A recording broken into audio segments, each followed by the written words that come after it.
Covid માત્ર શ્વાસ સંબંધી સમસ્યાઓનું કારણ નથી, તે મગજને પણ નુકસાન પહોંચાડે છે અને આ નુકસાન મહિનાઓ પછી પણ ચાલુ રહી શકે છે. તાજેતરમાં બ્રિટિશ અભ્યાસમાં આ ચોંકાવનારો ખુલાસો થયો છે. નેચર કોમ્યુનિકેશન જર્નલમાં પ્રકાશિત થયેલા આ અભ્યાસ અનુસાર કોવિડમાંથી સાજા થયેલા કેટલાક દર્દીઓના લોહીમાં એવા લક્ષણો જોવા મળ્યા છે જે મગજને સતત થઈ રહેલા ડેમેજના સંકેત આપે છે, ભલે તે સ્વસ્થ દેખાતા હોય. સંશોધકોએ ઇંગ્લેન્ડ અને વેલ્સમાં 800 હોસ્પિટલમાં દાખલ કોવિડ દર્દીઓનો અભ્યાસ કર્યો, જેમાંથી અડધાને તાજેતરમાં ન્યુરોલોજિકલ રોગ હોવાનું નિદાન થયું હતું.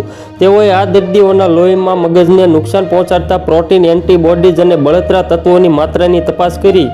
અભ્યાસમાં જાણવા મળ્યું છે કે જે દર્દીઓમાં કોવિડના લક્ષણો ઝડપથી ફેલાઈ ગયા હતા, તેમના લોહીમાં મગજને નુકસાનના લક્ષણો અને સોજાના પ્રોટીનના ચિહ્નો વધુ પ્રમાણમાં જોવા મળ્યા હતા. આશ્ચર્યજનક બાબત એ હતી કે ભલે બ્લડ ટેસ્ટમાં સોજાનું પ્રમાણ ઓછું જોવા મળતું હતું,